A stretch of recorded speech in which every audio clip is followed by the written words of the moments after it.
Today I want to talk about the fact that food gives us energy. I grew up with this idea that if you didn't eat properly, then you were going to be weak and unable to do the things in life that you want to do. I want to point out that this falls in line with that idea that what's important about food is the calorie count. I didn't understand that protein was not meant to be an energy source. I was not aware that fat had a double role. So it's a building block and an energy source. But more importantly, I thought that sugar was harmless.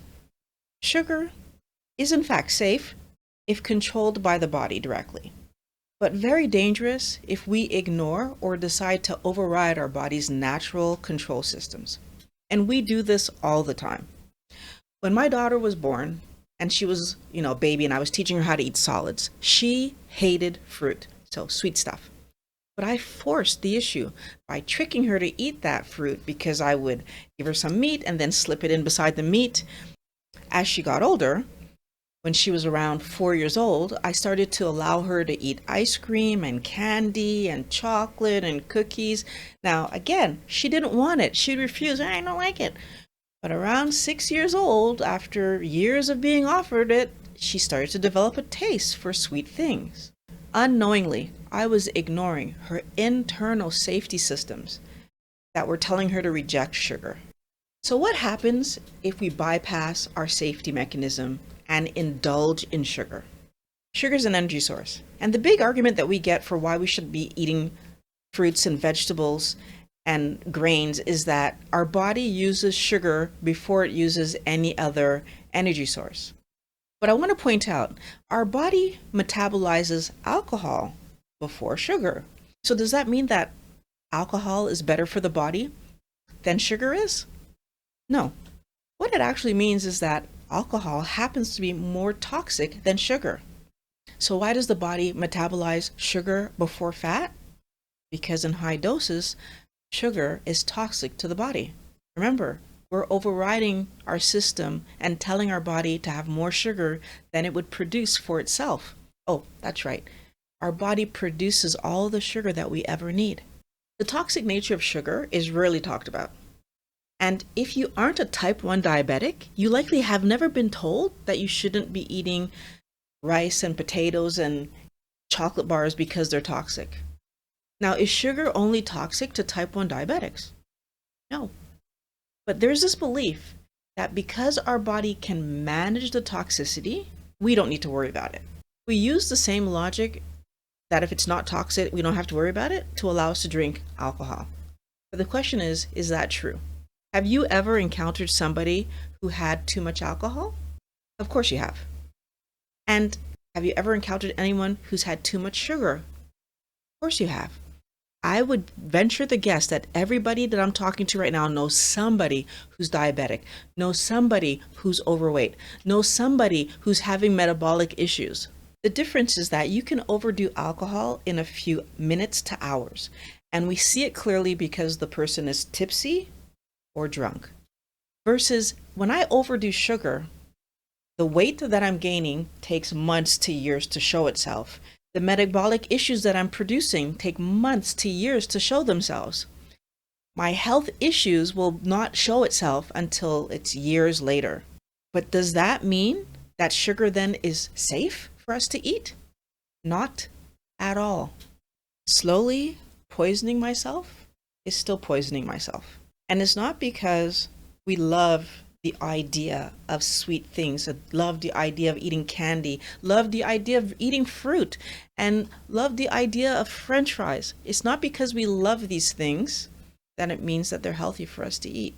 When we talk about the difference between sugar versus fat for energy, we need to keep in mind that fat causes the smallest insulin rise that food can produce, but sugar causes the maximum insulin rise that food can produce. Insulin is the fat storage hormone. That means that meals that are carb heavy are causing your body to store fat. So if you have weight to lose, eating carb heavy meals is actually slowing your weight loss progress. The foods on the top are giving you building blocks. They're giving you clean energy. And that's going to make you have the best possible body that you can have. That's going to lead to you being strong. That's going to lead to you being able to live the life that you want to live. The sugar on the bottom is giving you energy while damaging your body. I've given you 2 good reasons to decrease the amount of sugar that you're eating. Now the ball's in your court.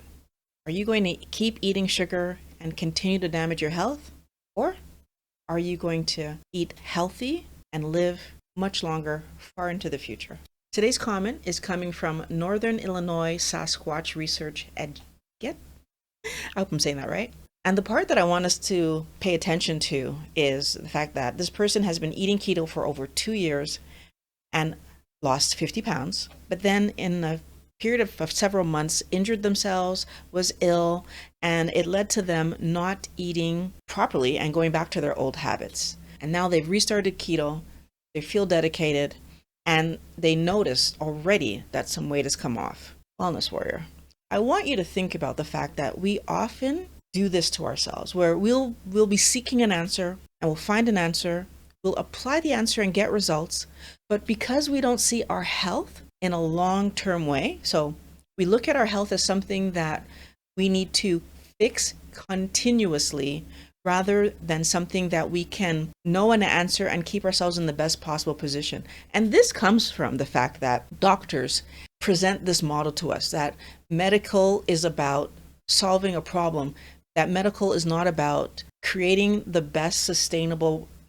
scenario for yourself. So I wanted you to think about, for example, you buy a house, and rather than cleaning it every week, rather than doing upgrades before anything breaks, we wait for there to be repairs to be done. We wait for the house to be so dirty that you smell it and it's not pleasant to be in before we do anything about it. If you keep your house in that kind of condition, you will get mold, you will have repairs that cost much more to do than if you're constantly upkeeping your house and doing small fixes when the small fixes can be done at a reasonable cost. We need to take good care of our health, and that means eating foods that give us protein and essential fatty acids that can build us and repair us so that we can do those repairs before the damage is, deadly. And then we also need to be willing to see the things that we're doing as long-term solutions. I'm eating healthy means that I need to like this food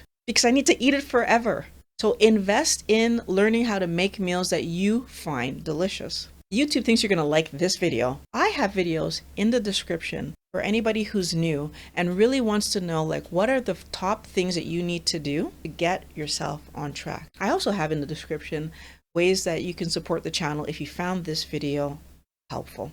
Wellness Warrior, I always love it when you come back. If you're new, subscribe and ring that bell so that you and get on the road to health.